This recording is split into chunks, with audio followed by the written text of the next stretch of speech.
Hello, welcome back to the ministry. This is a review or Rhema in relation to the movie The Mother. Now, I've really been sitting on this because I've been like, do I want to do this? Lord, I need some understanding. I need you to show me what it is that you need for me to see in relation to this, because I see there's something there. And I just ask the Lord, please take control of my mouth, that whatever I say in relation to this is exactly what it is that you're desiring, because I would rather the Lord speak through me than for me to just be speaking because I see stuff. That's not what this channel is about. This is about the Lord's desire, whether good, bad, or uncomfortable. He get the glory for whatever is being said, because I do not want to be out here like these false prophets out here just prophesying whatever it is they want to prophesy, because they feel like that's what they want to do on this day and leading people astray.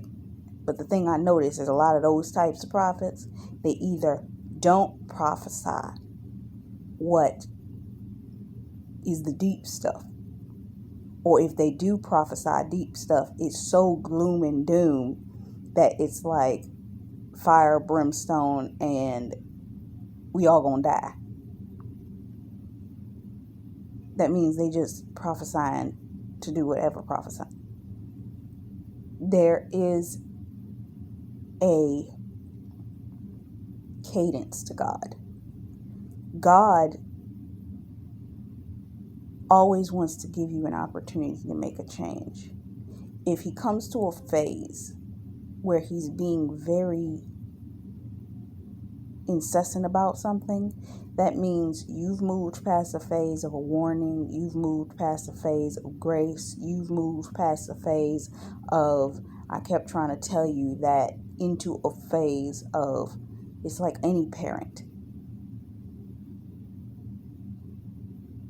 Any parent will take the time when their child is being disobedient to them, and at some particular point in time, they're going to say, you've pushed me too far, and this is going to be your repercussions for your rebellion. Point blank to the period.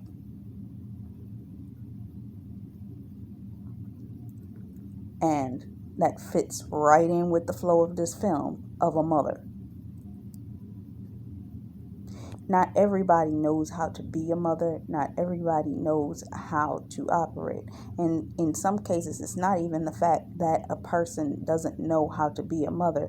Sometimes they've had the level where they had to be so hard in their life that they come off more like the father than they do the mother. They don't have the gentleness of a female.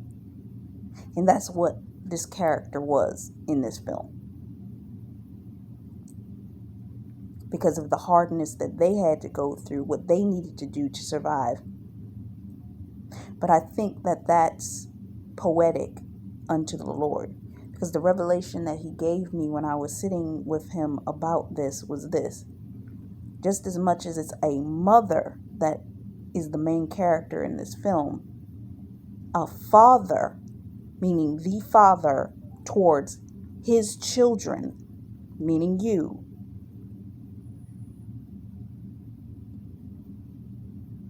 he's going to be a little harsher to you. He's going to judge you. He's going to have a little bit more, he's going to give you grace to a degree during certain seasons. But he's also going to still be a disciplinarian, just like any parent. So when it comes down to this film, I'm going to tell you right now, this ain't going to be pretty. Why? Because I came to the realization that this entire, and when I say entire, the entire amount of content starts in Revelations, ends in Revelations. So we're going to be going through the book of Revelations because the Lord brought my attention to that when I was praying about what it is that He wanted me to say in relation to this. Even before I got on here, I was praying, let His words come out my mouth, not my own, because this is deep. Okay? I even went back and I looked at the shakedown word that I did the other day. I did several months back. And when I did that, it's some deep stuff. I don't know if this is going to be phase 2. I don't know what this is going to be. But I leave this in the words that come out of my mouth to the Lord. So, what comes from it, comes from it. Now, as we begin, as I was looking at the trailers for this film, I initially looked at it and I was thinking, maybe this film is a sequel to the movie Enough. Because Enough, you had a mother who was being abused by her abusive husband, and she separated herself from him and did everything in her power to protect her daughter. But she ended up coming to a phase where she had to literally learn military training skills for hand-to-hand combat at a certain point. And to me, it almost felt like this girl could have been her daughter that was the little girl in the Enough film at a teenage age. So it would have been her as a teenager. But as I found out, that wasn't the case. I'm hearing you raise up a child in the way in which they should go, and they shall not depart from it. A mother is going to operate in most cases, as a level of protection to a child, okay? This person is going to be a nurturer, a person that is going to be a provider, and this person is going to be a protector. A mother has such a maternal instinct, they will protect to, what's the word I'm looking for? A level of animal instinct. And in that, I'm reminded of lions, the way lions aggressively will protect. The female lion is more aggressive to protecting her cubs than one might think. Matter of factly, if you do research on lions, the male lion does not do as much as one might think that he does. It's the female lion that is the one that goes and gets the food, the one that goes and she's protective of the cubs, so on and so forth.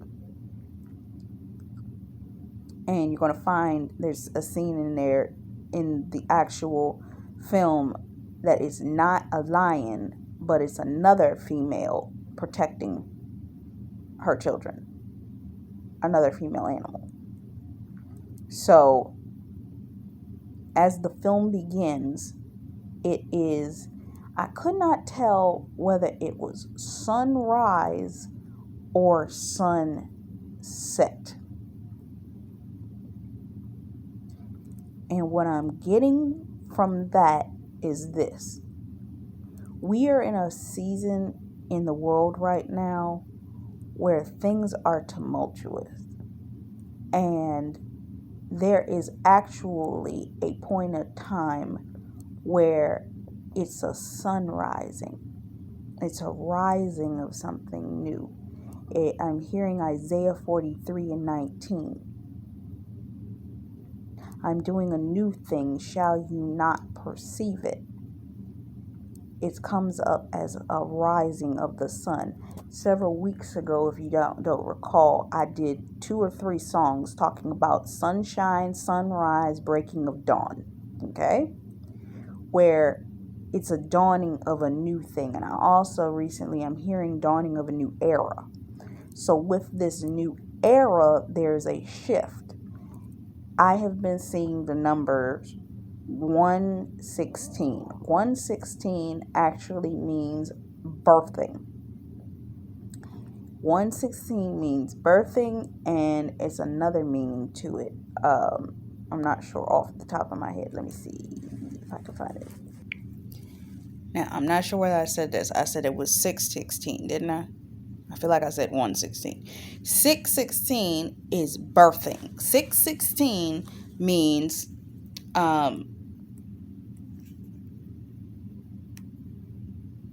to give birth to a child, a medical or physical word marking the close of a pregnancy. Okay? That's key to what I'm about to say.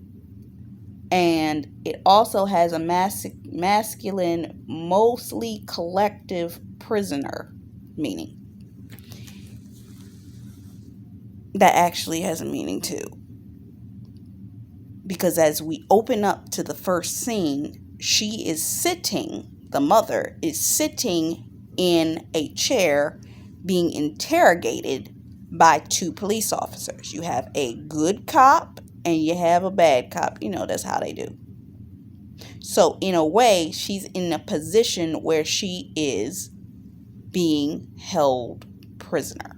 Okay? And at this point, you don't know what the case is, but you understand it's 2 men that she was involved in. Now, this, Lord, give me understanding as to how you want me to say this.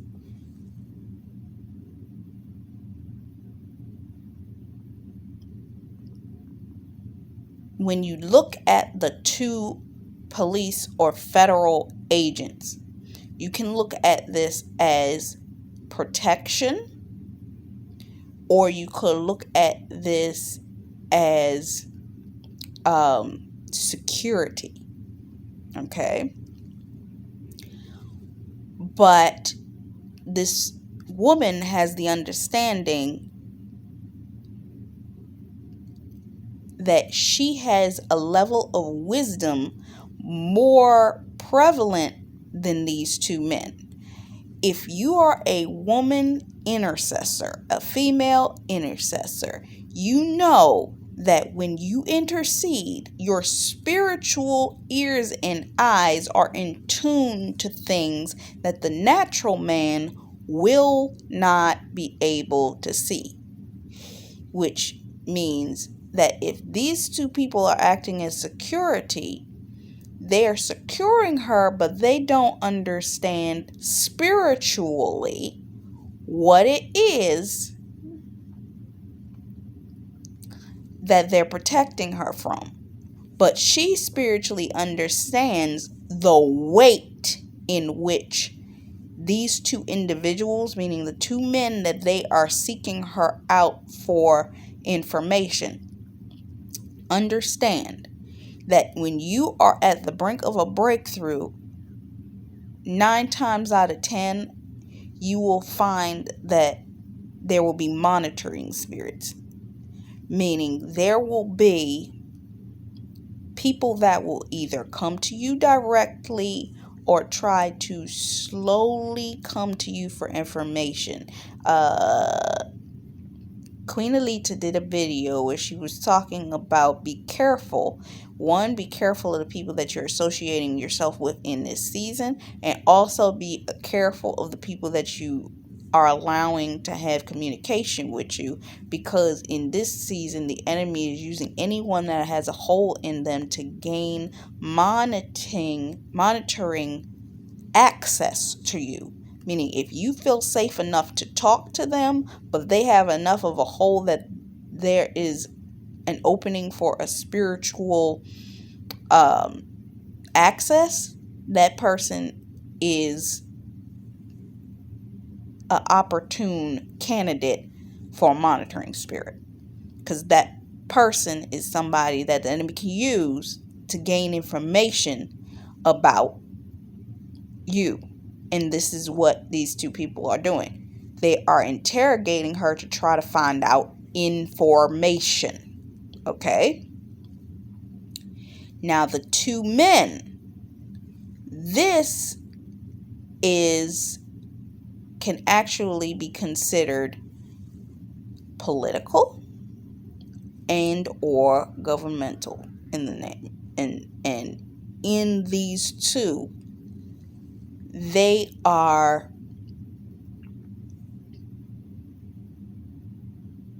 let's just be honest with it.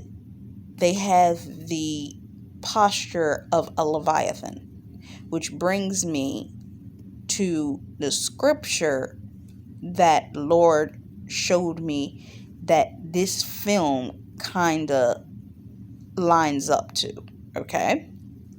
Hold on. Revelations 12. And a great potent appeared in the heaven, a woman clothed with the sun, with the moon under her feet, and on her head a crown of 12 stars. She was with child, and she cried out in her pangs of birth, in anguish for delivery. And another portent appeared in the heaven. Behold, a great red dragon with 7 heads and 10 horns and 7 diadems upon his head. His tail swept down a third of the stars of heaven and cast them to the earth. And the dragon stood before the woman who was about to bear child, that he might devour her child when she brought it forth. She brought forth a male child, one who is to rule all the nations with a rod iron, but her child was caught up to God and to his throne, and the woman fled into the wilderness. Now, I'm going to go further into the film, and you're going to understand why I read that part. So, she, at this point, as explaining to the cops, you think that you know what you're talking about, but you have no understanding that the people that you are trying to track, they tracking you. Okay? Think about the way that this dragon operated. Dragon came out, and his intent was to devour the child. She, at this point, I'm going to just say it because you're not watching the film. She's pregnant. You don't know that she's pregnant at this point in the film visually because you're seeing her from behind the whole time. She's sitting in a chair while they're interrogating her. These are monitoring spirits. There are things that God is doing in this season, and I'm being led to go to